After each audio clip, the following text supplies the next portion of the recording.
the event. Actually, before I get rolling, let me just check and make sure that we've got the other room showing up.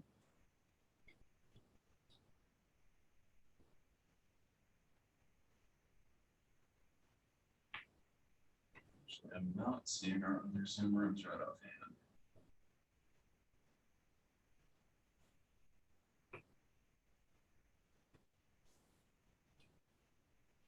Let's check real quick on that.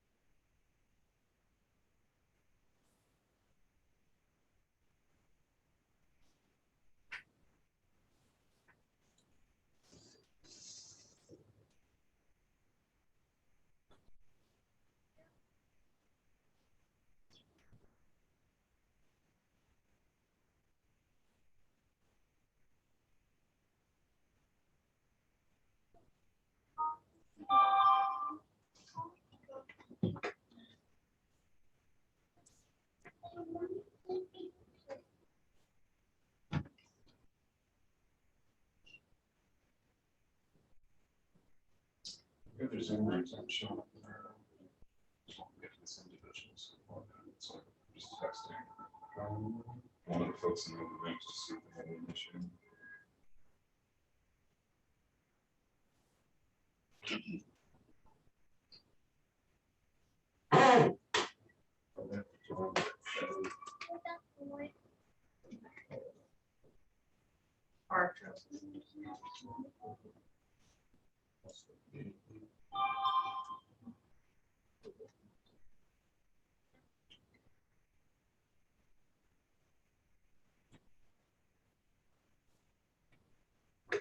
And for those of you who are logged in from your own Zoom computer right now, we're just trying to double check since it looks like a couple other Zoom rooms we're expecting to start showing on the list right now.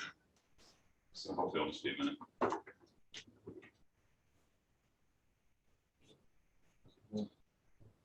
I think it's 114 at Mercer, 26 at Raleigh. I'm sure it's 126 at Raleigh.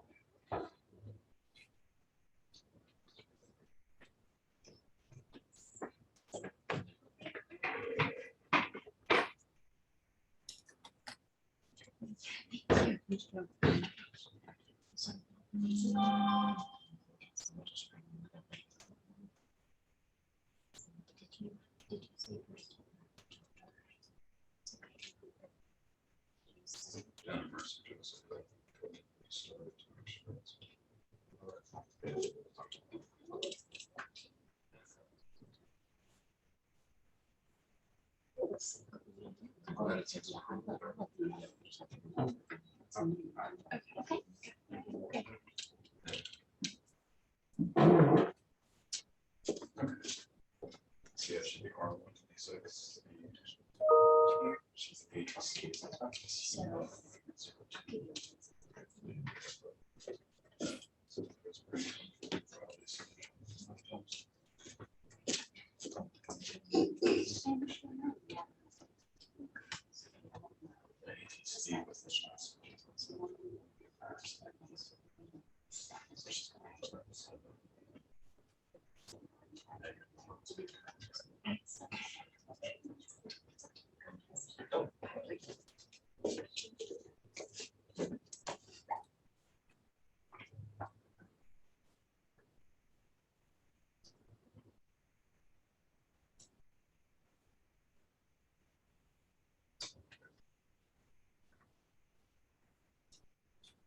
And Steve, thanks for the chat message there about Raleigh. I saw that. Right now we're just trying to get ATC. So Sabrina should. Okay, so page 4.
All right, thanks for your patience there. Starting a couple minutes late, but everything's working. So again, I just want to say thanks to everyone for showing up this morning, and thanks especially to the students who have been brave enough to show up and make presentations for us today. Definitely appreciate that. So I want to start off. I'm Pete Hellman. I'm the Dean of Student Affairs, current chair of the diversity committee, and just want to give a thanks to recognize the other members of the committee. We have Stephanie Atkins, Wanda Johnson, who's here in the room with us, Rachel Kelly, also here, and Rachel's done a lot of legwork in the last couple of weeks to pull this event together, so big thanks to her for just trying to get this stuff set up. Also Steve Lossick, Jody Miller, Marie Rhodes, Kelly Tabor, and Kelly White, and then Roger Griffith, who's the campus director here at GBC. While he's not a member of the committee, we pulled him in to help us out with a bunch of stuff here too, so thanks to them. Of course, thanks to Josh Gill, who just stuff from our IT department, and Tori Taylor and Jenny Cantor in our communications department. So we came up with the idea in this last year to try doing this as a first of its kind event for our campus. We're thrilled to see it coming together today. And I wanted to thank also, we applied for Diversity for Equity grant through the West Virginia Higher Education Policy Commission. And so they provided us the money that's actually letting us do this event today. And specifically, it's letting us offer prize money to one of the speakers today. So a big thanks to HEBC and their grant opportunities. And so basically the way we did this is we put out a call for papers, a lot like you do for an academic conference, except here we were just inviting students to bring forth ideas around diversity and do a presentation here on campus. So again, a big thanks to the 4 of you that are here today doing these presentations. And again, a reminder at the end, please do stick around, whether you're online or whether you're here in the room. We will do a vote for the best presentation. And then we also have just a real short evaluation survey that we need for the purposes of the grant. And with that, I will go ahead and open it up to our first presenter. Well, I guess each presenter you have up to 20 minutes total. So that's for your presentation and for the questions and answer afterward. Then at that point, we'll go ahead and stop and move on. I will count you down. Would you like to know when we're at the halfway point, or do you just want to wait until we're at the 5-minute point? About a 5-minute point. That's great. Okay. So I'll be sitting over there, and once we get to that point, I'll tell you we've got 5, 4, 3, and so on to let you know if your time's running down. All right, so it looks like our first person is going to be Morgan Cook. I'm going to come on up. We'll get you going.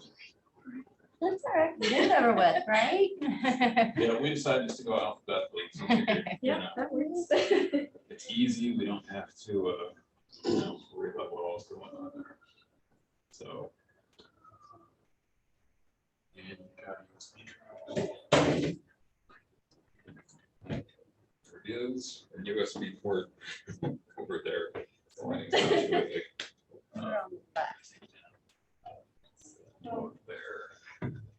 It's a little crowded. Wearing a skirt, so You want me? I can. that would be great. Just in case.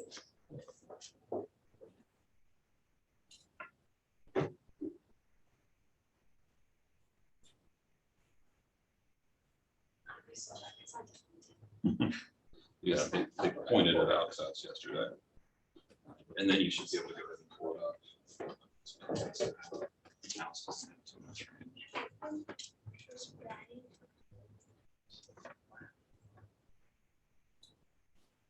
And then a reminder too, to those of you that are watching, feel free to submit questions in through the chat feature at the bottom.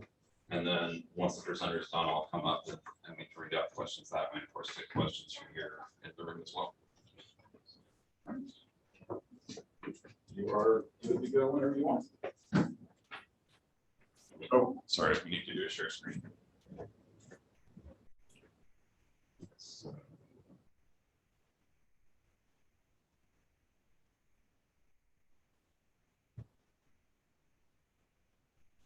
that's you. Looks like, yeah. And once you bring it up, now we're going to see whatever your statement period you can. Right there. Okay. Yeah.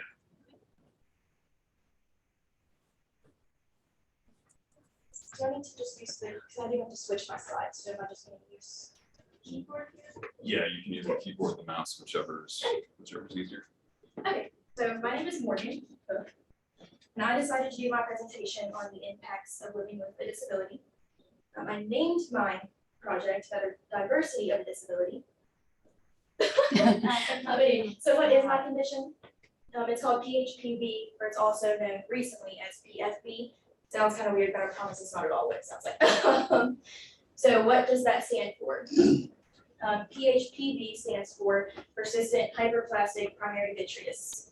It's a mouthful. Well, the other one was PFB. Do you want to, Let's Pete, can you try to take it off of the slideshow and let her start over, because it's, or I can try. Yeah, I was gonna say, Okay. you might know what you're doing better than me there. Because you want to be able to click it and Yeah, talk that way, about, yes, yeah, okay, all Some right. of them are a little longer.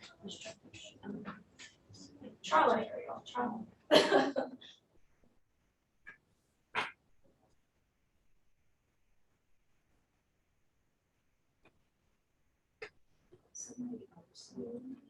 Should be in Yeah, animations, she's, okay, animation. and then you can turn off the, She was on slideshow. Sabrina. Yeah. Thank you. I I'll love get the out of fact the that way. it's students helping us figure out the technology. Yeah. That means Right. they actually. Perfect team. as Oh, it they're should doing be. Yeah. I love the slideshow. It makes me very happy. Now. Yeah, but it's going to when you go back into it. Okay. I'll let you. There you And then go back to slideshow. From the beginning, it should click through. All right, let's try this again. Yeah. Hopefully. Start all Maybe. Okay. there. Anyway, so, and honestly, there's a background story to why I have all different kind of fonts and colors. It's because it's all about diversity, uniqueness, variety. So that is why it looks like that. All right. So what is my condition? Like I said, it's PHPV, which is also known as PFB. I've always known it as PHPV, but it's now recently been called PFB. Okay, you get to. All right, so what does that stand for? Here's what we're just gonna. Can everybody Yeah. still see that? I mean, that way I can just click through it. that Sure. way. Okay. All right, so PHPV stands for persistent hyperplastic primary vitreous. PFB stands for persistent fetal vasculature. Okay, so what is that? In medical terms, it is the failure of the regression of the component of fetal vessels within the eye. But if you are anything like me and you don't actually understand what that means, it means the part of the eye or the stalk of the eye that's meant to connect the back of the eye to the optic nerve never made it that far. It instead erupted, which caused scar tissue on the optic nerve and resulted in also the complete loss of vision in my left eye. So what that means is I'm just blind in my left eye completely. I get a lot of questions like, do I see black? Do I see color? Do I see shapes? I don't see anything. It's like my left eye never existed pretty much. Some statistics about PHPV. So PHPV accounts for about 4 cases of all, or about 4% of all cases of blindness. It is not hereditary, which means my mom, my dad, they didn't give it to me, it just happened. However, they don't know what actually causes PHPV. There is no reason behind it as far as doctors are aware of. There are multiple types of PHPV. I do have the most rare form. The 3 types are anterior, posterior, and it's a mixture of the both. I have posterior. I think it's about 12% of cases of PHPV. And PHPV can also be present in animals as well, which I didn't even know that until I was researching this project. So I learned something new as well.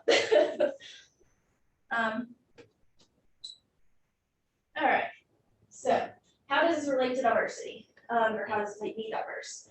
Diversity, when you think of it, you think of uniqueness, you think of variety, you think of just people from different walks of life, different races, different religions, sexual orientations, or in my case, people with disabilities. Everyone in this room is unique in their own way, so we all contribute to diversity somehow. All right, so how has this affected me throughout my life? So it's been a multitude of ways. As a child growing up in school, kids weren't so nice. I mean, I think everybody's probably been through a time where kids just have to meet. I did get a couple nicknames. Two that I knew of were Cyclops and Captain Hook. So those were just ones I knew of. There could have been more, of course, but so from a young age, I was super insecure about how I looked, which resulted in me covering my left eye in a lot of pictures. So a lot of my middle school pictures, even some of my high school pictures, my left eye was covered just because it did look different. I didn't like it. Yeah. So as an adult, though, I'm not as insecure about how it looks. However, it has affected me in different ways. For example, I tried to go and get my EMT certification through New River actually, and I passed the class, passed my state exam, but then was told that I wouldn't be able to drive an ambulance because it was a liability. So I didn't actually end up getting to go into that career, which was a bummer and it did set me back a little bit because I was like, I didn't really think about that as a kid that it would affect me this much as an adult. But it definitely has. Things like driving are a little harder because I don't actually have peripheral vision in my left eye. So in order to look over my left shoulder to see over my left side, I do have to turn my entire head to do that, which has been a pain. And then also in my future, I will need a prosthetic eye, which will bring a whole new set of obstacles that I'll have to learn to overcome. And my doctor did tell me that it would probably be before I was 30 years old, and at this point I'm 24 at most. So it's definitely creeping up on me, and I will cross that bridge when we get to it, hopefully.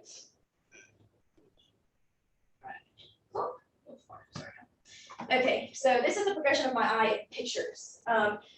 This is a big picture of Morgan. As you can tell, my eye, this was before my muscle correction surgery. So my left eye turned in really bad, as you can clearly tell. Obviously, I was like 3 or 4 in this picture. I think I got my first surgery when I was 4 years old. So in this picture, or at this stage of life, I didn't really care about how it looked because I was 3. So this wasn't a big deal for me. But you know, it obviously was a little bit noticeable. So this is also before my correction surgery. Still pretty bad, as you can tell, but I think I was a cute kid regardless. So. All right, so this is actually going to be after my muscle correction surgery. As you can tell, it looks a little bit more normal. The color in my eye at this point in time hadn't started to change as bad as it is now. So the color was still pretty much the same in both eyes. The surgery did correct it to where it wasn't turning in as bad. And yeah, so that, I don't know what I was in that picture per se. So, all right. This picture I added because this was middle school Morgan. This is when I, like I said, started to cover my eye in a bunch of my pictures. I even went as far to get a haircut that with my bangs, so it would cover my eye for things like this. That was, my mom got mad at me because a lot of my pictures in middle school were just eye covered. She didn't like that very much. I included this picture just because this was, I think, my 7th grade year of middle school. And as you can tell, my eyes started to get pretty bad again since the last time I got my surgery, my muscle correction surgery. So I didn't like looking directly at cameras straight on because of my eye doing this, which is another big feat of, you know. So this most recent picture I did add because, as you can tell, this is from within the last year. My left eye no longer gets red eye because the pupil has completely dissipated. There's no more pupil in my left eye. It is also it's like a foggy green color. My right eye is like a hazel brown color. So I thought it'd be interesting to put this just to show that I no longer get red eye in my left eye. All right. I also get asked a lot, can my condition be cured or corrected? As of right now, no. However, I am super optimistic for the future just because not necessarily that I want to fix my vision or regain vision in my left eye, not that I ever had it, but I do at some point want it to look more like my right eye. So that's the hope for the future. At some point, I did get a hard shell contact that was super well done. It was hand drawn and it looked exactly like my right eye. However, my left eye just it couldn't handle it. So I do still have that, but it wasn't for me at the time. So at some point, like I said, I do hope that as far as looks go, I'm hoping it will look, decent at some point. So has my condition affected my career choice? Yeah, absolutely. I never really planned on going into nursing. I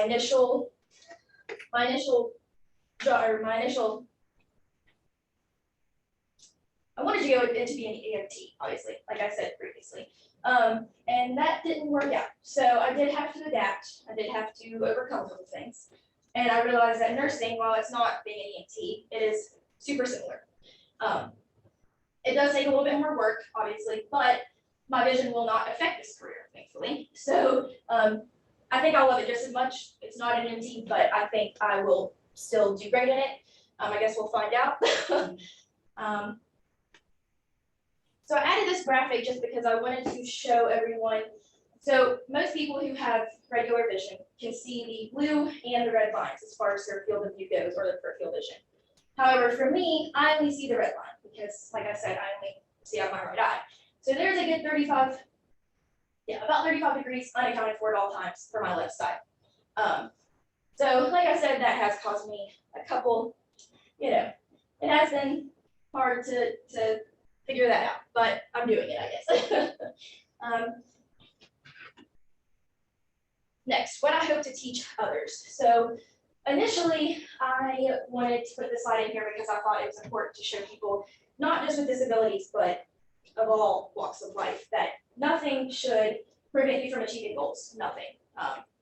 Like I said, I wasn't initially able to do what I wanted to do career-wise, but I overcame that. I went around it, I adjusted.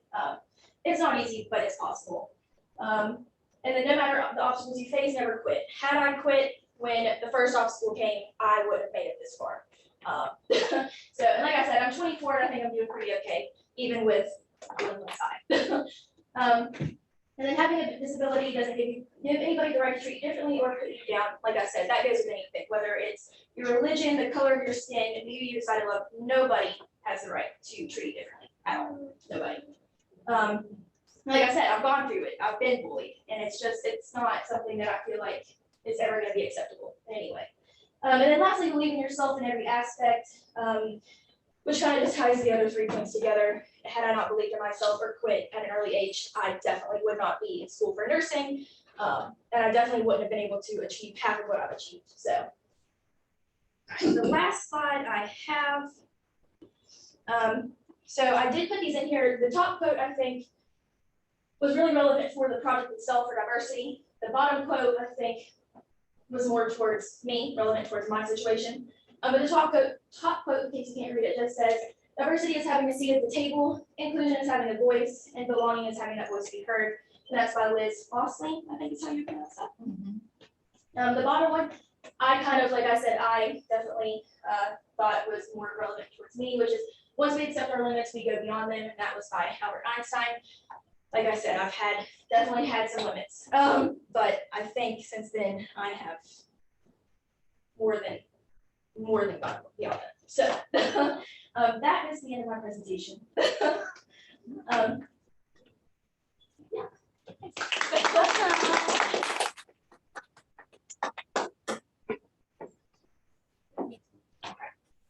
Yeah, actually, why don't we go ahead and start with questions in the room while I pull up the. I have to say you have a similar condition to what my husband has. Yeah. And he is blind in his left eye. Which is, I actually have only met one other person who has the exact same condition. Yeah, his comes from being born premature Right. back in the day, Right. but it's the same. His optic nerve doesn't talk to the brain. Right. And which I think is, he drives just like you, Yeah. turning his head around, and I only walk on his right side because if I'm on his left and I turn left, he keeps going and I leave him. so I've actually, Um, people at work all the time will come up to my left side and be like, when they want to talk to me and they think I'm rude, in reality, I just can't see them. Yeah. So I'm like, just make sure you come to my right side, or at least try to get my attention, because otherwise I will not see you over here. And I appreciate you sharing. Yeah. And it is, something that if I were to look at you, I honestly didn't realize you had an eye issue.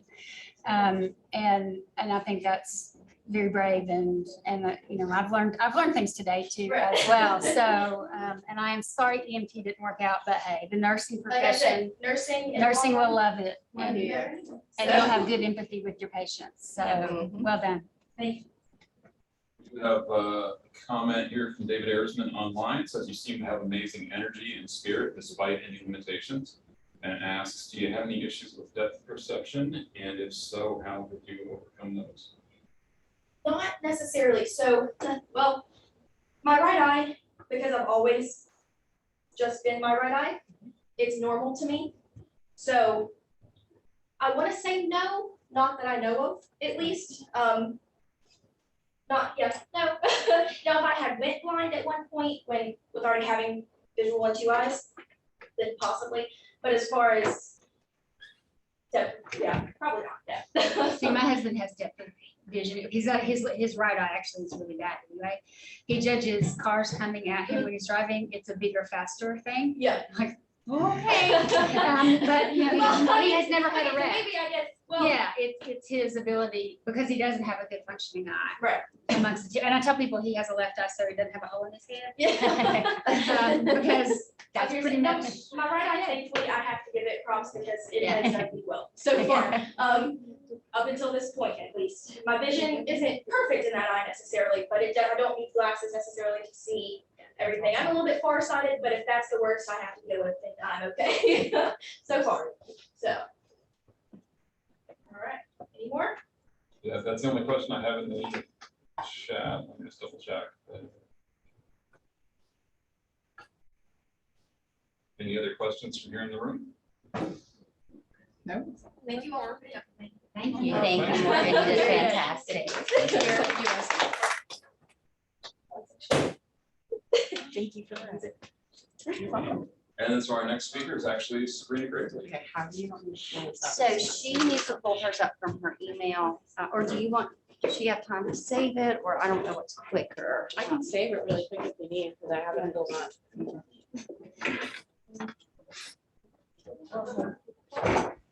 I'll have USB first. Oh, no, it's okay. Oh, I see it.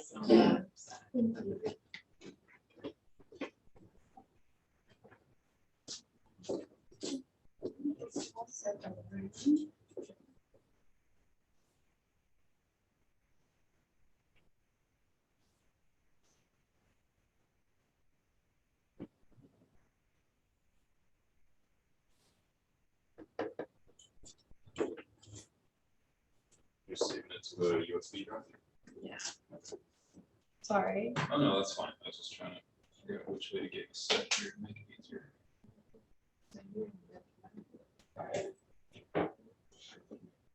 I'm about to be, yes, I'm doing my free reps now in August. Yeah. Constantly. So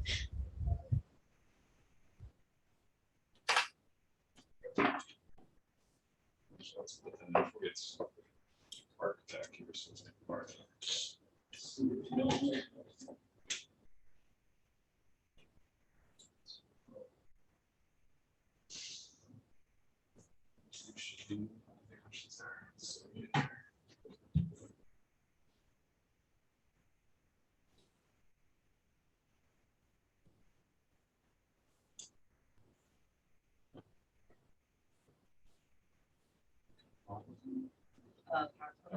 Yeah. It's not even sure.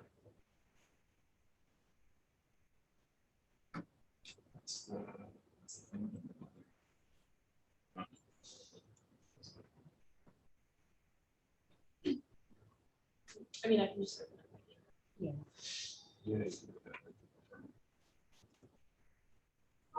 do that without going into my portal.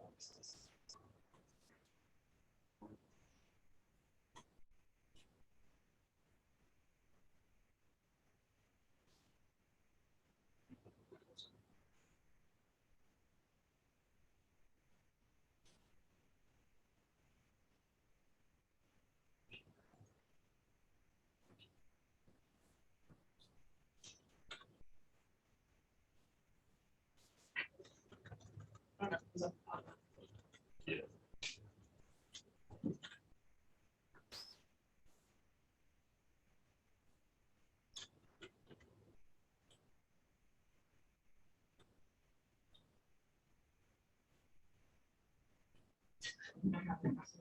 sorry. It's all those things we're used to doing without thinking. Yeah. It's like you have to stop and really walk yourself through the steps to get stuff. No worries.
Pop down to this.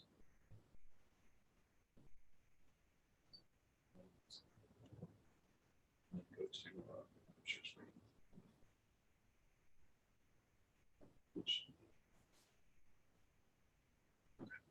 Okay, so I kind of did on diversity, but not exactly.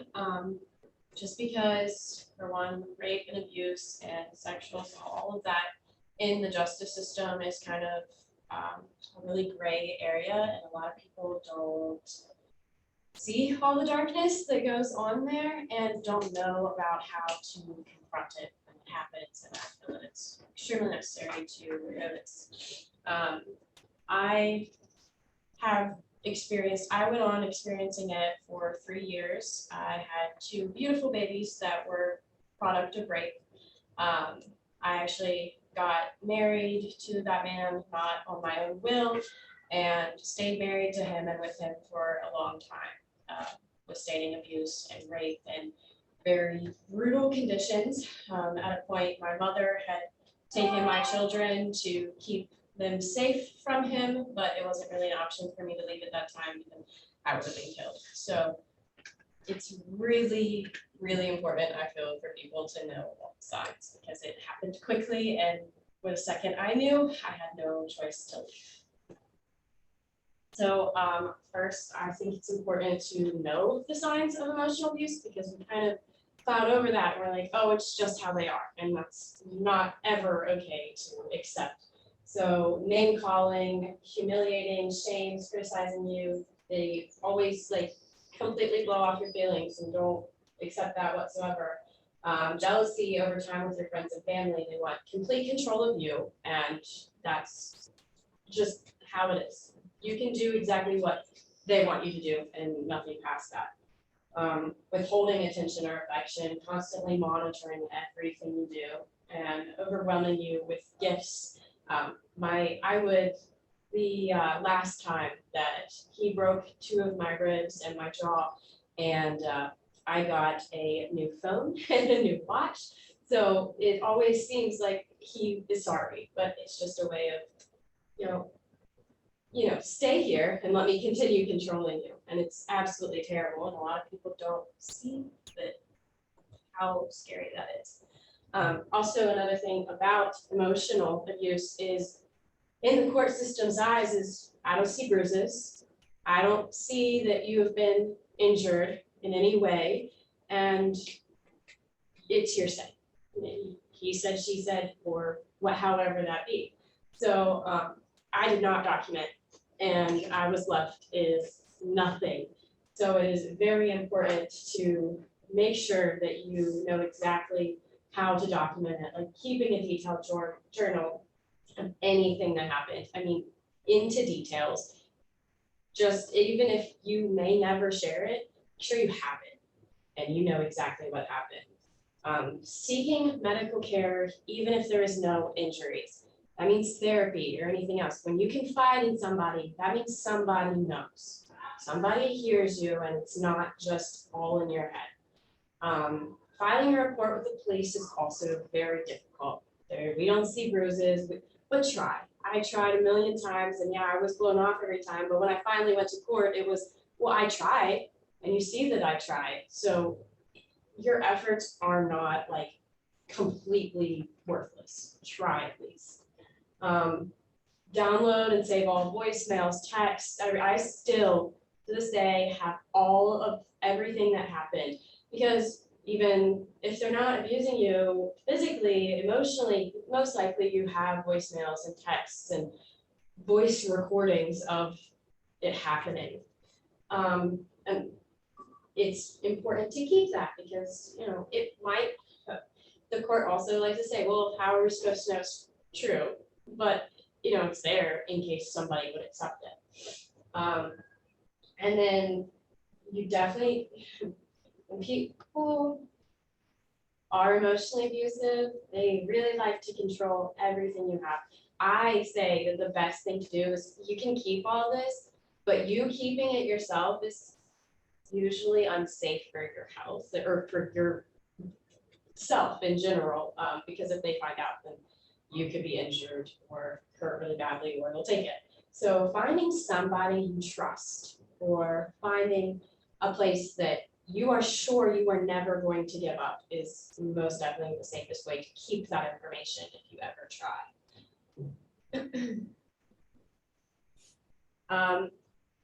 Somebody who's been mentally abused is actually very easy to spot, and we just always say, well, that's their personality, that's who they are. But a lot of times they will apologize for absolutely everything they do, and it's not their fault, but they feel like apologizing. Feeling like they're not enough, hiding their feelings, being hypersensitive to criticism. You could have told me like the simplest things, and I would have felt so worthless if anybody was like, I don't like your shoes, like, sorry, I can't handle this, and been so upset with it. Breaking down during small disagreements, you need a lot of reassurance and struggle to put their guard down. I still have that struggle. I don't know if I'll ever get there. I'm in therapy, I'm trying, but I don't know that I'll ever get that level to trust again. And I don't trust many. I have my kids. That's where I'm at. So what you should do is make sure you're documenting the abuse. It's critical in any case you're trying to bring up. Emotional abuse doesn't come with physical markings, making it extremely difficult to prove it in the justice system. You should always report any type of abuse you're enduring, as well as confide in someone you trust. With rape, sexual assault. Okay, sexual assault and rape are never a victim assault. That is the first thing that everybody should know as soon as something has happened. Everybody blames themselves. Everybody, and you will find a million reasons to blame yourself, and it is never your fault. It is 100% the attacker's fault. And it's, even if you don't fight, even if you are, I mean, I was married, both of my kids came from rape. I didn't want that, but if I was to fight, I could have ended up like really hurt. So even though I didn't fight, doesn't mean I consented or I wanted that. And it's completely an emotional thing. If we're not there, it's not okay. But like you said, the first thing, anyone who's experienced any type of sexual assault is it's never a victim's fault. What you should do and what not to do right after sexual assault. sure you're in a safe location, call, there's many helplines for rape helplines, that is one. And connect to a local sexual assault service provider. Seek medical attention and consider allowing medical professionals to collect and evidence an assault using a rape kit. Avoid showering and bathing for arrival. Have that over there. Do not shower. Put your clothes you are wearing in a bag. Contact authorities. And also, I can't express this enough for someone who has been through it. Contact somebody that you trust and love. You don't have to go through it alone, no matter what. Like, I know so many people, and as well as myself, that went through it alone, and I didn't have to do that. Physical abuse. So actually, these are the percentages of reportings for physical abuse by a partner. Pushing, shoving, grabbing is only about 79% of respondents reporting it. Restraining or blocking exits is 77. Punching, hitting, striking with hands or fists is 64. Slapping 54, kicking 46, throwing objects at is 42, as well as driving recklessly with respondent in the car. None of those are okay, like at all. And so many people are like, well, it was just an argument and he lost control or she lost control. It doesn't matter. Like, that's risking your life completely, and it's never okay. Domestic violence, physical abuse is never okay. In relationships, staying and hoping it will stop can become deadly. You can't sit there and hope and wish and it's gonna get better, because if they've done it once, they will. Also, the likeliness of you to have children and him or her have just abused you, and then the kids being brought in there, you're so likely to put your children at risk for abuse. If he's gonna hit you, he's likely to hit the kids, or she. Women are 5 times more likely to suffer sexual assault as an adult than a man, and 2 times more likely to experience domestic abuse. And intimate partner violence accounts for 15% of all violent crimes. That's the thing, and the sad part about it is the likeliness of people leaving after it happened is just not there. It's always, well, I can do better, and that's never the case. Knowing the difference in physical abuse and emotional abuse. Emotional abuse is a way to control by using emotions to embrace, shame, frighten, criticize, blame, or manipulate others. It involves verbal abuse and bullying behavior. Physical abuse is intentionally causing injury or trauma to another person by way of bodily contact. It involves physical harm and violent actions. Though there is a strict difference in these types of abuse, it is very possible to experience both. I will tell you this, I don't know, no abuse is okay, all abuse is bad. I have been physically abused and I can be emotionally abused, but you can hit me all day, just don't mess with my head. That's all I have is my brain. You can do whatever you want to me, but leave my brain alone. But it is important to know all the signs of all forms of abuse and know what to do to get justice, or just justice for yourself. Get therapy, get help, because it's so detrimental for your mental health. Lives are taken every day due to abuse. Being aware and following through may not only save your life, but others in the future. If she or he is going to abuse one person, they will move on to the next. And it is we're prey. That's all it is we're just prey. And they feed off of us.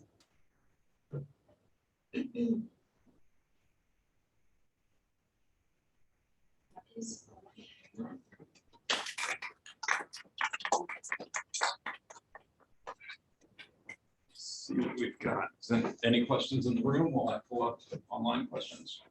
I do appreciate you sharing that. And you, from experience, you will trust it one day.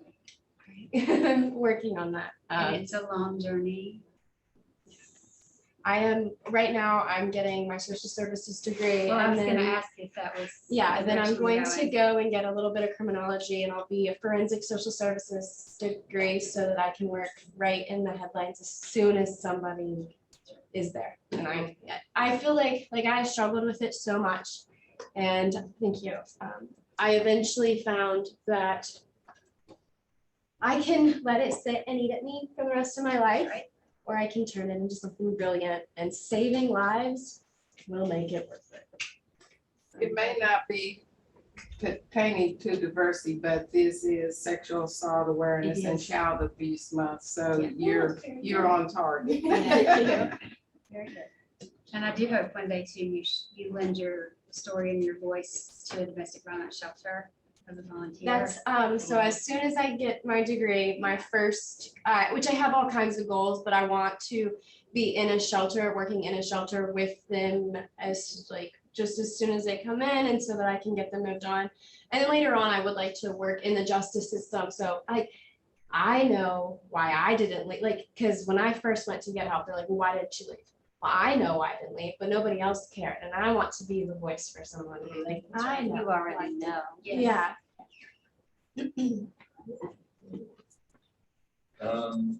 Let's see, we might have one. Okay, so we had a question in here from Julie Jackson who asked, how does it feel to share this with people at your college? She says, I would guess that it's a little liberating and a little scary. Thank you so much for sharing. What you said is so important. It took me a very long time to become comfortable with it, and I blamed myself so much. And now I'm at that point where like I want others to know. I want them to see, and I want them to know they're going to be okay, and you'll survive, and there's a future ahead. Any other questions? Okay. Thank you very much. And so next we have Tristen Robertson.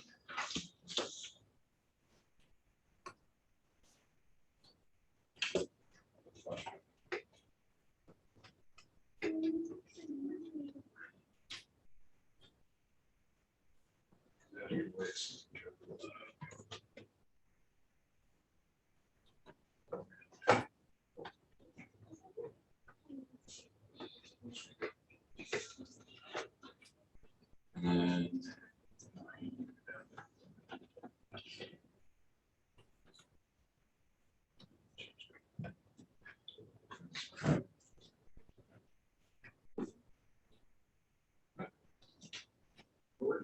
All right. All right, hello, everybody. I'm Tristen Robertson. This was originally going to be about a little known historical Native American presence in Mount Hope, West Virginia. I grew up there. I went to school from about kindergarten to 4th grade there. So it was a bit of a surprise to find out that, you know, there was a presence of Native American Indians, and this is something I normally know about. I'm normally the guy that's like, that's something that we need to know about. In a couple of pictures, you're going to see just how close I grew up to it and just how close we can be to having this kind of cultural diversity in an area, and you have no idea. So this quote came from Colonel Page, or no, Captain Page. He was hired by the Smithsonian, did a bunch of excavations in the Canal River Valley. Basically, I really like this quote. It kind of gives an air of mystery. That there was somebody in here. He felt like that an unknown culture, unknown peoples were here and had a great deal to do with it, and we kind of just built on top of it.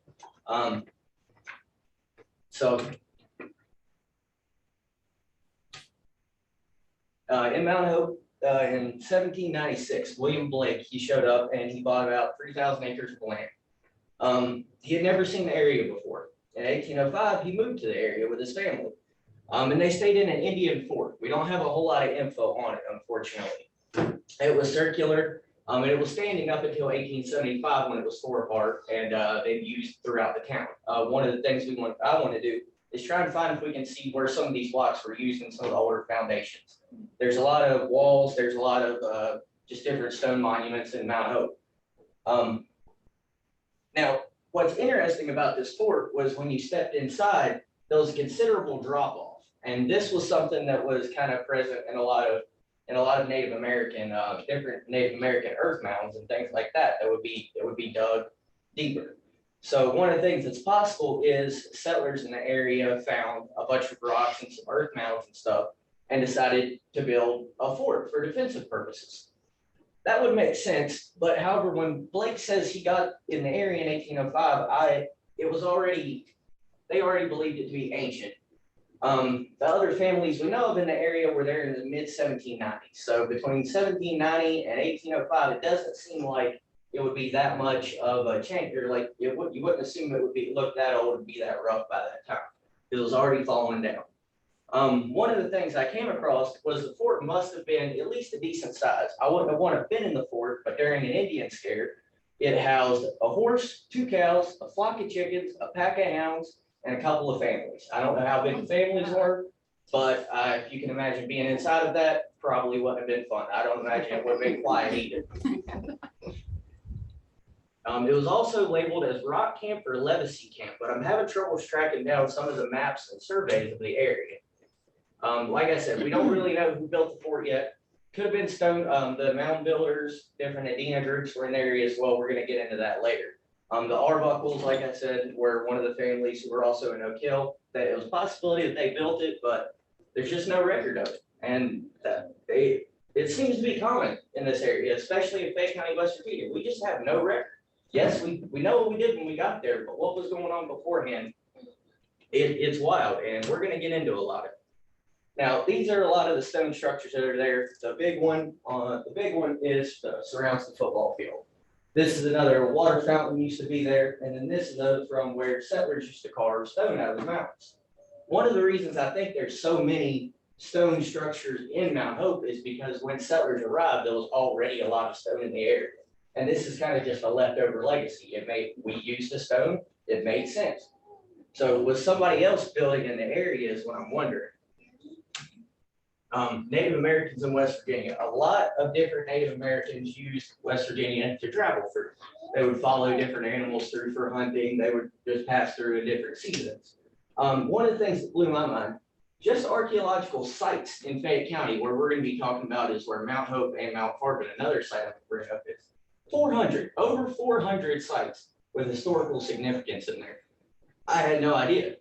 We've been walking over this our whole time.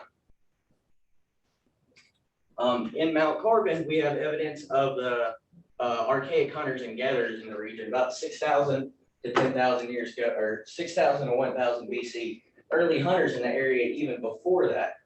I'm not going to give you a whole lot of information on this because there's some conflicting accounts and I don't really know what I'm talking about fully yet. So I don't want to give y'all information that I'm not sure on. This summer, I am going to an archaeological field school. Hopefully I'll have more answers. So maybe follow up with me then. Also in Mount Hope, there was supposedly a row of mounds running. Now, if there was we're going to go into some accounts of some other mounds, such as the Great Creek Mound, which some of y'all might have heard of.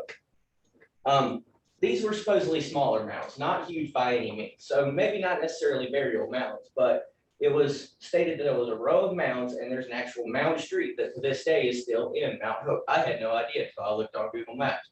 Kind of blew my mind.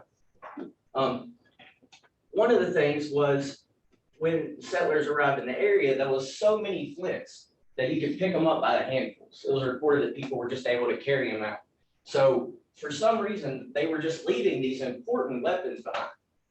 Normally the work done to make flints and different stone hammers and implements and whatnot, it can be considerably time consuming.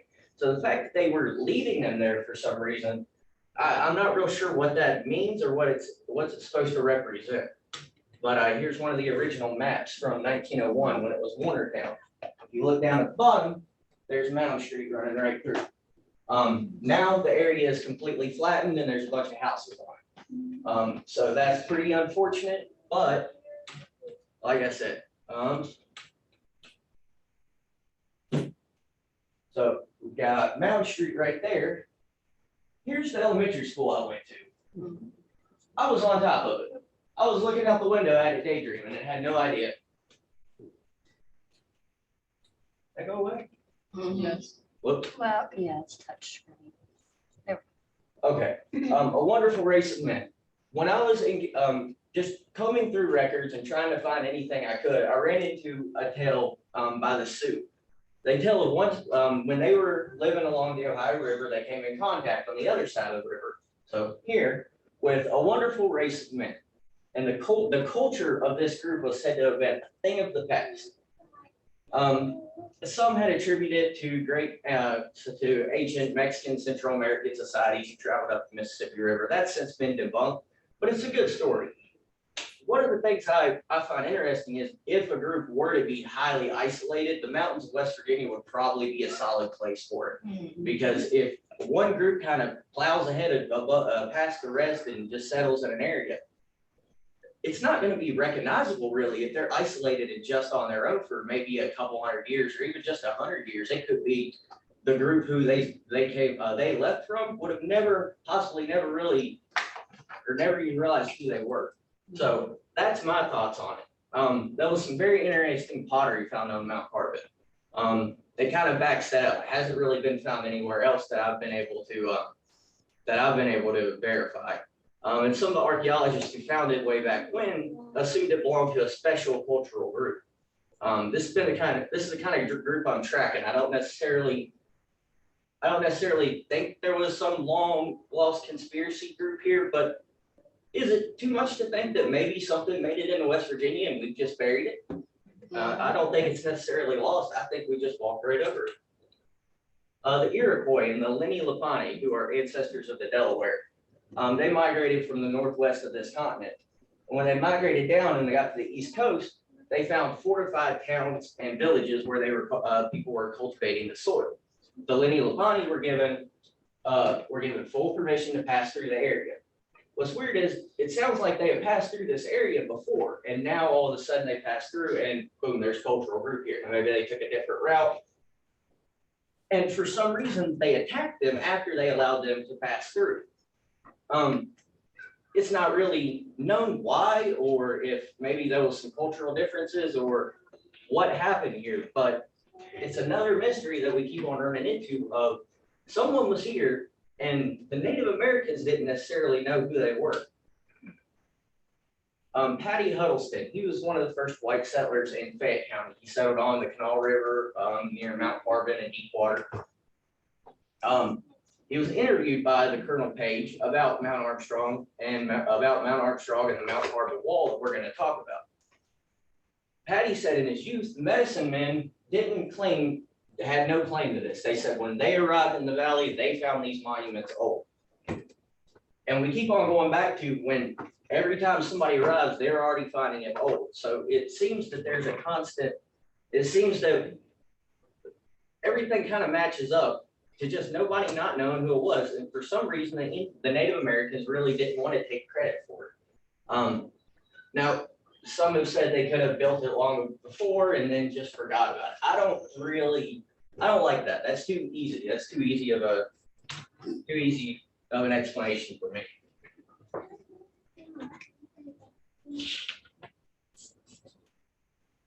Now, mystery on Mount Carbon. So while digging into the history of Mount Hope, I was trying to find some similar sites. I ran into an account of on Mount Carbon, there was a set of walls roughly 6 to 10 miles long. Turns out somebody took a little writer's, what's the word I'm looking for? Somebody wanted to get you interested in what they were writing. It turns out that the original reports of 8 to 10 miles of wall on top of a valley above Mount Carbon was actually 5 or 6 segments of wall left. Some of them were a couple hundred feet long, some of them were a little bit longer. Could have been 6 feet tall, 6 to 8 feet wide. Some of them were even wider. Inside the enclosure, this is one of the things that hasn't been confirmed. It seemed to have been gone by the time some of the others got there. The lowercase t was in the middle of where the enclosure would have been. And it supposedly divided a spring, just a natural spring coming up from the ground. And it made one, so all the water would then go one way and flow. So they naturally diverted the spring for some reason, but we're not really sure why. One other thing that's confusing is by the spring, there was 2 stone towers. Now, the walls itself wouldn't have really made good for defense. They weren't tall enough. And in the positions they were in along the side of the mountains, nobody was going to be coming from that area to attack. So it looked like it was more of a ceremonial, it had to have been some sort of ceremonial purpose. And the towers could have had something to do with that. I personally think that it has something to do with that. The way the valley is, when the sun rises, It almost rises really perfect with the valley. There could be some kind of, maybe they were there when the solstice or equinox or whatever, some sort of, sky ground phenomenon there. Unfortunately, as is so often the case in West Virginia, we found coal and we chopped off top of the mountain. So now I don't know how much is left and I can't really get up there. I do plan on getting up there because there's been rumors that some of the walls are left. One of the things that was evident in the 1800s when they found the walls was that the land had been cleared before they were built. But then huge trees, 4, 5, 6 foot around and thick trees had since grown. So that shows you just how old it was.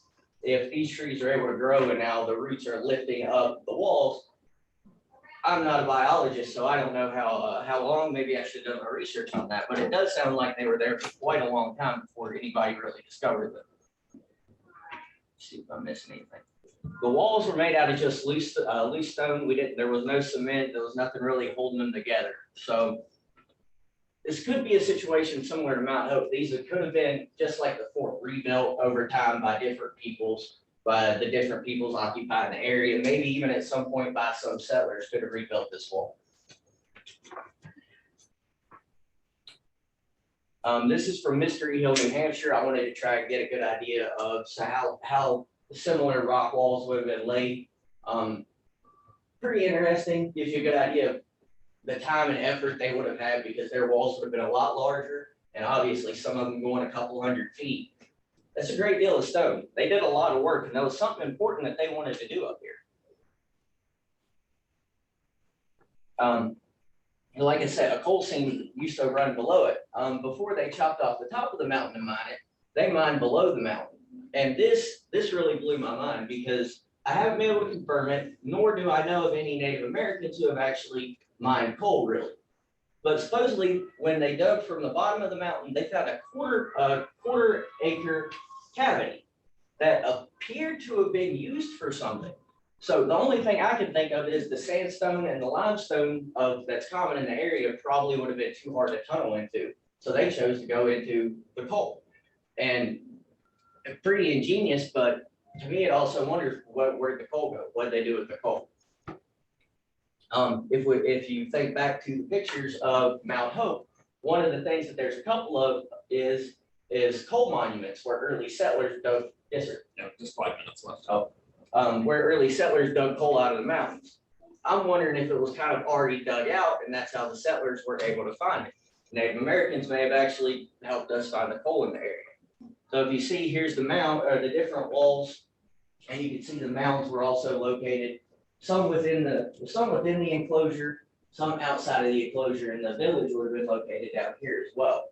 One of my most interesting things is somewhere in here would have been a mound in the shape of a turtle, from what I understand. And I'm working on getting the paper by Dr. James Keller, who actually excavated this. It's kind of disappointing because there's been some excavations done on this site, but we haven't really gotten a whole lot of info. But there is one exception I'm going to tell you about that was found at Mount Park. Here's some other rock cairns and piles, so examples of what they might have found that were on top of the mountain. Some said there was as many as 10 to 15 cairns, rock piles, and then various mounds up there as well. But we may never know now because a lot of it has been buried. The Grave Creek Mound. I threw this in there because I thought it was interesting and I wanted that. We've been talking about mounds, so you might as well get an idea of what they look like. They had different vaults inside, obviously, different purposes, and they usually had different types of bracelets and trinkets and things like that, ornaments. This one has the famous Grave Creek stone, which I think I have a picture of that too, right there. That's a copy of the Grave Creek stone. It's been highly criticized.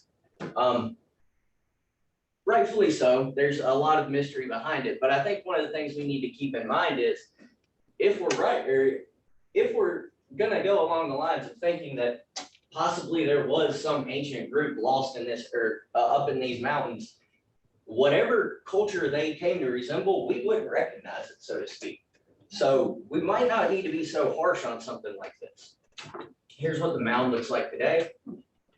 And here's something else. This is the Beards Fork petroglyphs. It's in deep water, just a couple of miles from Mount Harvey. To me, that looks like a sun. So there's been a lot of debate about what these are. Some of the markings you also can't see. There's some animals that were carved in later on. To me, it seems almost like someone would pass through here, or you're kind of marking that you've been here. I don't know where I'm really going with this, but we're going to get to a couple of different points here. Now, the exception on Mount Carbon. I want to read this out to y'all. That was out of the 30 bodies found on Mount Carbon, there was one where the facial bones more nearly resembled the white than the red race. This was deemed as likely deformity and suffered genetic problems, possibly due to a genetic bottle cap. Now, the reason he could have had these problems is because, like I said, if you have a group that gets trapped in the top of the mountains and eventually you start to die off, you don't have a whole lot of cultural diversity, and you can't really have a healthy group. You get a genetic bottle cap, and it can cause these deformities. So this could be where this came from. Not necessarily that he was a person with white traits in the mountains, but because we have our group here that just never was not able to cultural diversify and started to just basically run out of people. Anybody who is good with anatomy, please tell us if you know what he might have looked like. He had a canoe-shaped skull. Occipital shapes were out of proportion and curved under, terminating in a sharp point. You can read all that. It's a bunch of big words, but yeah, he looked pretty strange, and I find that very interesting. There was also some different stone tools and a really cool weight system that the different stones were exact multiples of each other. So it was could have been used in some kind of trade to be able to weigh things out to determine, what you need and whatnot. So as I said, what's Mount Carbon's purpose? It could have been a solstice equinox type thing. That's why I'm thinking the towers would have given you a better view over the mountaintop for when the sun rises. Some of the other petroglyphs, the sun petroglyphs similar to Beard Sport, the sun would actually rise and hit that on the mountain in other areas, and it hit that petroglyph first thing in the morning on certain days. So that could be something we're missing. Why isn't there much left? Many of the villages were just made out of wood. They had wood surrounding the villages. The houses themselves were made out of wood, and then the mounds obviously were dirt. So everything just gets worn away and is eventually gone over time. Here's a couple of more mounds, but I'm running low on time. So yeah, the sun worshippers. I ran into this in another book. I don't really like calling them the sun worshippers so much as the Adena did look to the stars from the sky. So I think that between Mount Hope and Mount Carbon, we may have some kind of long lost legacy that somehow got into these mountains and has been overlooked for all these years. Thank you.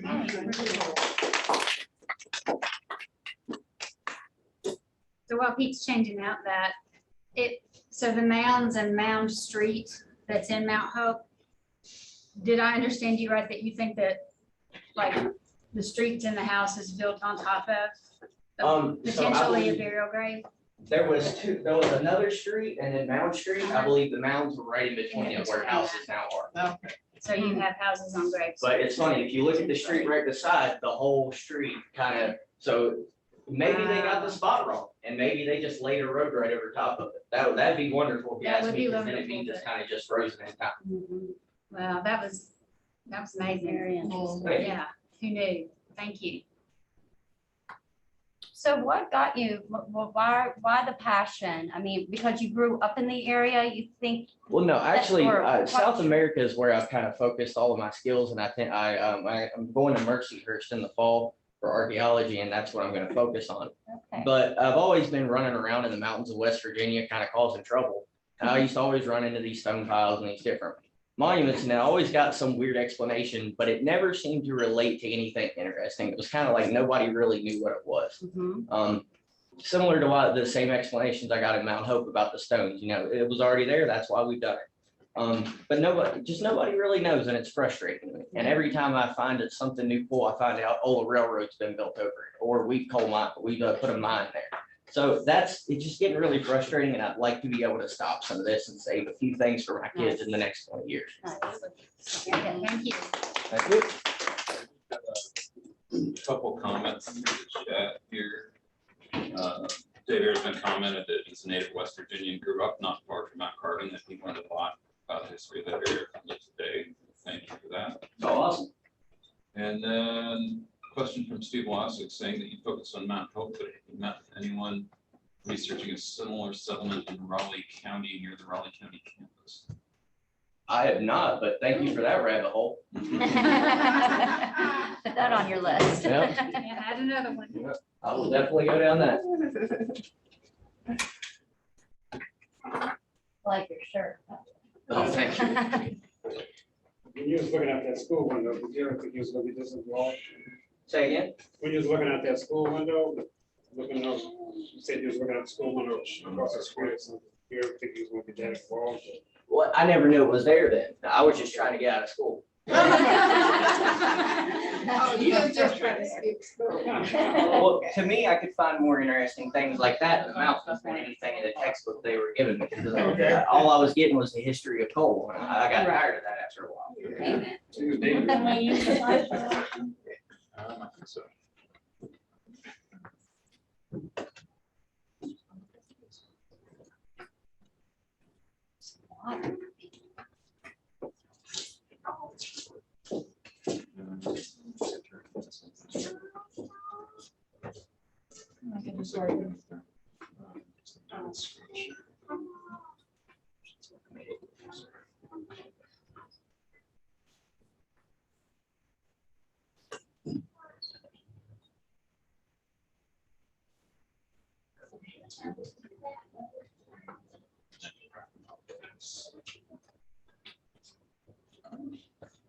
And so this is Candace Williams, our final speaker.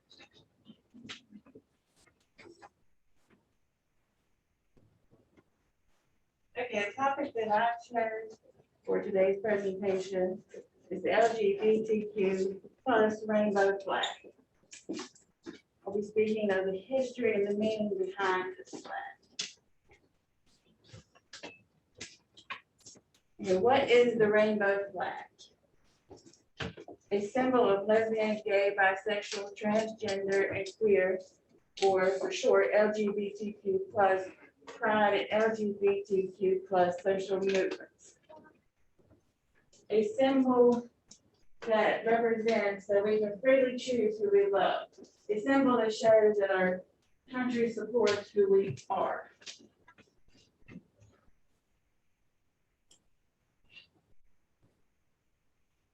And here is when we sometimes fly our rainbow flags.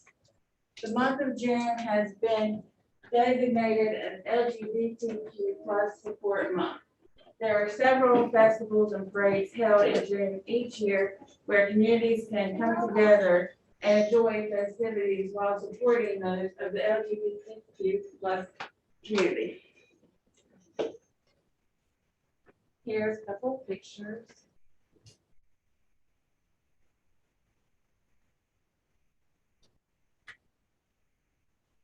Okay, we do have some local festivals each year that support the LGBTQ community.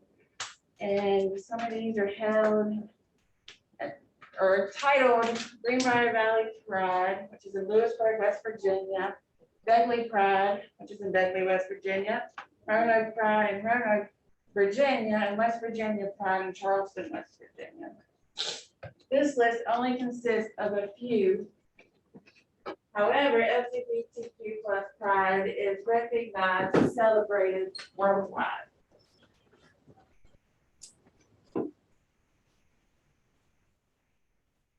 Okay, how was this design chosen?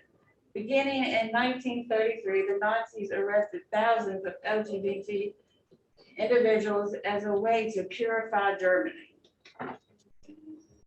The United States Holocaust Memorial Museum estimates 100,000 gay men were arrested and between 5,000 and 15,000 were placed in concentration camps.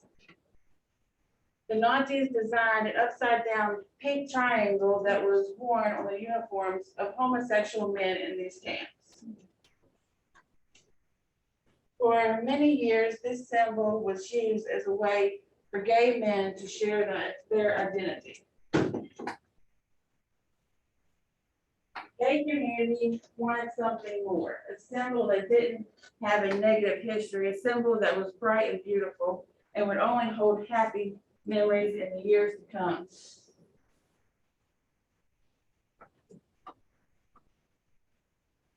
Where did the idea of the rainbow flag originate from? Gilbert Baker was a Vietnam War veteran and a drag performer. He was commissioned by politician Harvey to create the flag. The first flag, which Gilbert Baker created, was flown at San Francisco's annual Pride Parade. Each color of the flag symbolizes something of importance. Pink is sexuality, red is life, orange symbolizes healing, yellow symbolizes sunlight, green, nature, turquoise, art, indigo, harmony, and violet, spirit. And I included a short clip so you all could see the braids in action.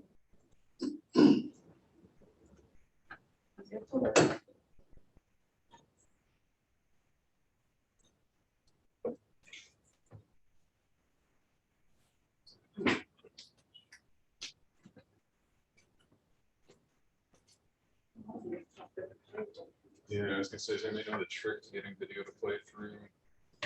I know it's tricky, but I'm not usually doing it. She's smart.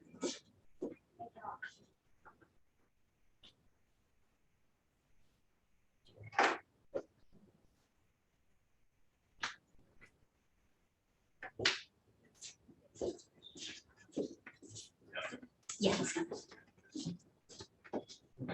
Just a second, folks, we should have this.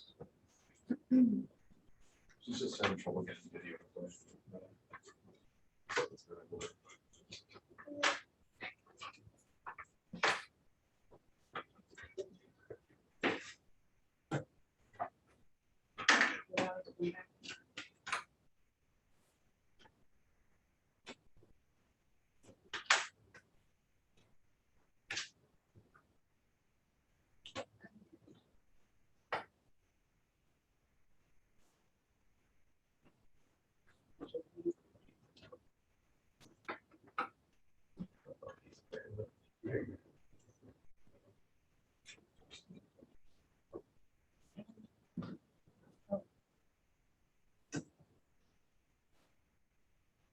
Yeah, we won't be able to get audio since it's through that computer. will we?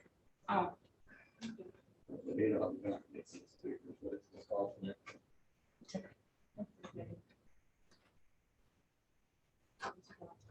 Yeah, I'm sorry about that.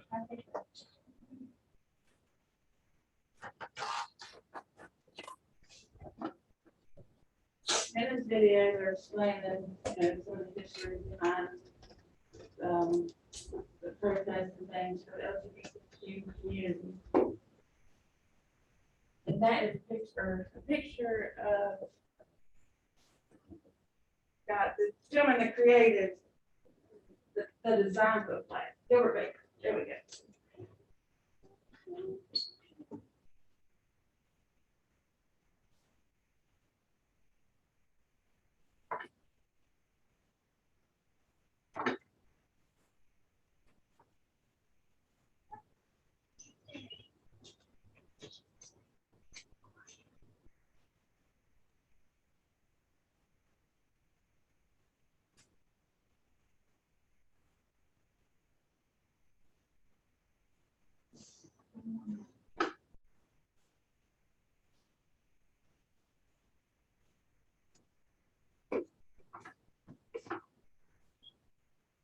Okay, why I chose this topic for my presentation.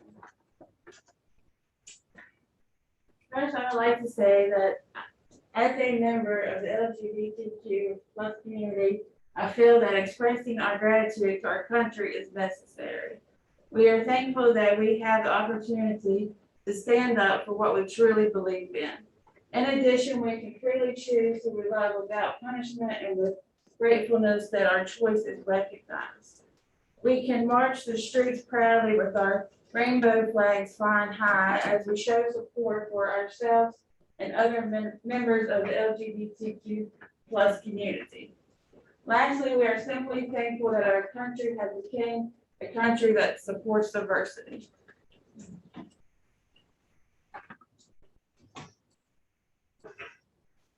Here is a quote by Sandra Duffy.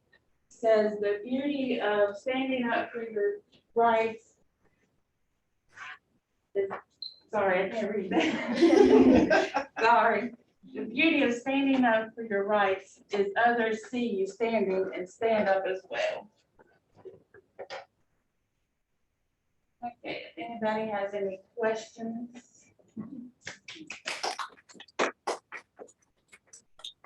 I had no idea that that flag had such an extensive history like that. Me neither. Yeah, thank you. I never realized that. I mean, I was married to a man for several years, and like this lady was, abused and such. And, I come to a point where I was like, why should I care about what everybody else thinks of me, and who I love?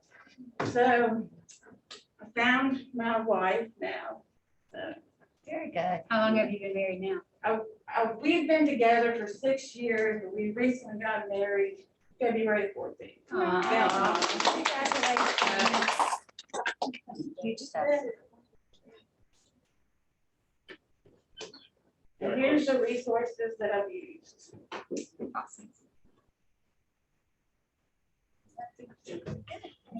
See what we've got in the chat. Any other questions here in the room while I pull that up? Yeah, why we can put the Q in here in the title? Queer. Exception Yeah. queer. Queer. And plus It's like is that become others a- now. Yeah. Is that standard now? Yes. Within the Yes, community, it within the is. community, I Within think it's Oh, it's okay. an accepted, yeah, if I understand right. Yeah, they did it. They claimed it as their own. Yeah, last year, they started doing it. Okay, it just seems weird. Me being in activities, I researched that.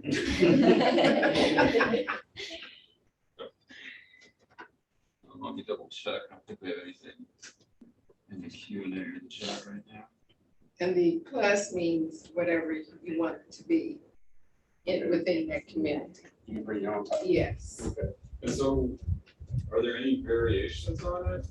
'Cause I feel like I heard one recently, like where some of them have like one more. Oh, yeah, there is. It goes on and on. It could go on for a really long There's time. PAIS, which all represent, Yeah. different sexualities. I think it's neat that each color of the flag Yeah, I didn't represents. I know did not they had a realize. meaning. Yeah, I didn't know that, so that's very neat to know. Yeah, very cool. So I'm just Thank curious, you all what very much. program are you in? What do you? Social services. Social services. And I didn't know what program are you in? I'm just a regular gen ed right Just a now. gen ed, so you can, okay. Yep, Did that's you fine. have any questions on the? No, I don't have anything, nothing showing up online there. Any other questions here in the room? No. Well, that is our 4 speakers. I do have a little bit of a surprise for the 4 of you. That's actually our president, Dr. Copenhagen, that's been sitting here today. Didn't announce her at the beginning because I didn't want to get you any more stressed out than you are. So- Good job,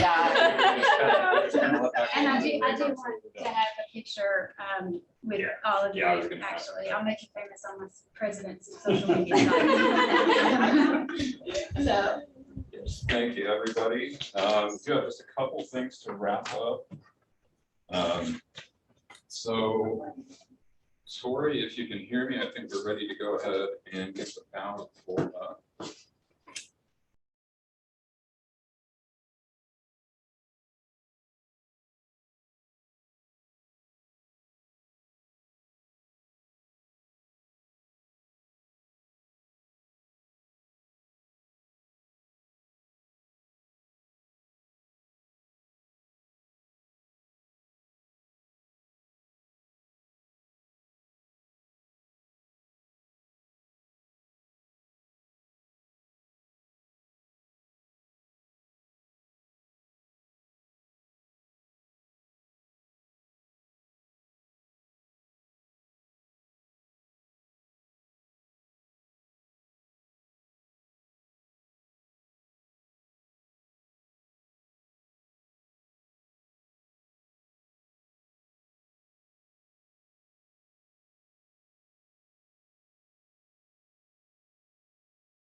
All right, everyone, I think the room has ended their Zoom session, so I'm gonna help fill in here. If you haven't completed that poll that's currently on your screen, go ahead and do so.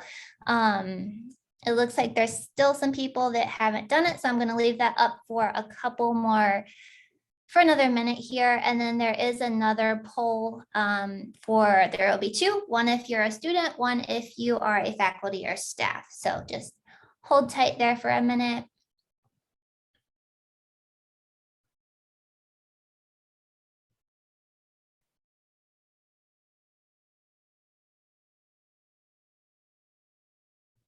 All right, last chance to submit your vote for the best presentation.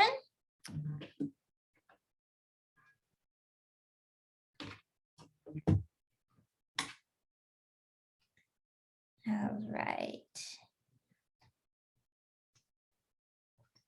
So I'm going to end that one. Now,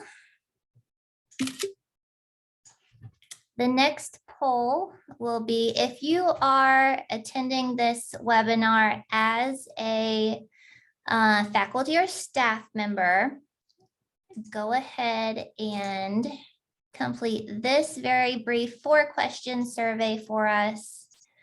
If you're a student joining online, just hold tight, yours will be up next.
Okay, I'm going to go ahead and end that poll, and then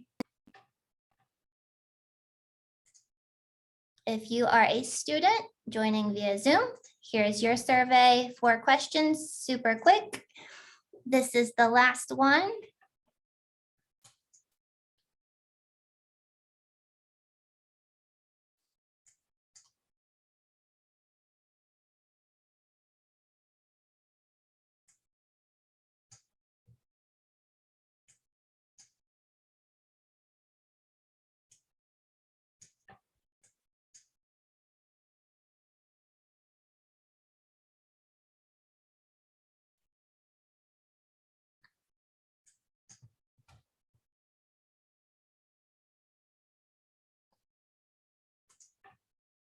Okay, well, on behalf of Mr. Homan, who was not able to jump back on, thank you so much for attending our event, and I'm sure he will be in touch with any additional details, and thank you so much.